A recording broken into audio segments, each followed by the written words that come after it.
Hello and welcome to the future, where escaping from a train crash could be faster and safer. Next time you're sitting on a train, try to imagine what you'd do if the unthinkable happens, the train crashes and the carriage fills with smoke. Most train carriages are fitted with hammers, which are meant to help you break the double-paned reinforced glass, just like in this window here. But are you sure you could break the window? Because it's not as easy as it looks. I'm going to show you what I mean. Your instinct is to go for the middle of the window with a hammer. And as you can see, that's not happening. You're meant to actually go for the corner, like this, okay? This time, I got lucky. But it doesn't always happen that easily, as you're about to see. Trying to escape from a burning train is a nightmare all too real for some people. The stifling smell of smoke, the sound of hammering on glass, and a growing sense of panic are impossible to forget. Carol Bell is one of those people. Like millions of others in Britain, she uses the trains, but on September the 19th, 1997, her journey from Reading to London Paddington came to a dramatic halt just outside Southall railway station. Since the accident, every train journey for Carol is a test of nerves.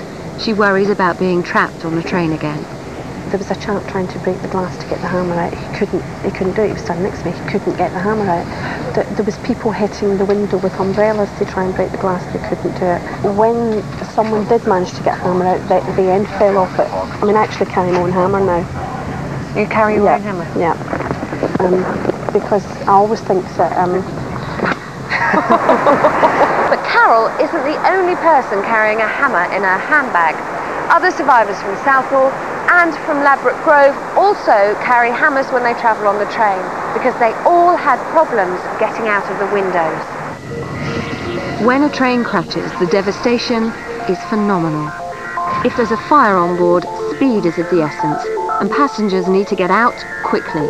Now, new devices are being tested that could save vital seconds in helping people to escape from a burning train. This is the device. It sits on a window just like that. Now, there's a button inside the box, and when that button is pressed, it sets up a circuit which creates heat inside that shaft there. Now, inside the shaft is a solid substance. When it's heated, it turns to gas, it expands and forces out a pin here which hits the window and smashes it. Like this. I push the button, the pin is forced out and shatters the glass. There's a protective transparent film over the window, keeping it in one piece while I push it out. It takes just seconds. So shortly, the volunteers behind me are going to find themselves in a smoke-filled carriage. They need to find the quickest way out. Now, they won't be able to see much, but they're going to have to use whichever emergency equipment they find most effective. The volunteers have only been told to use whatever they can find to escape.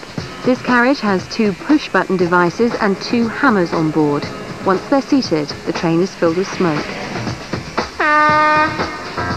The test starts, and almost immediately someone discovers the push-button box on the window.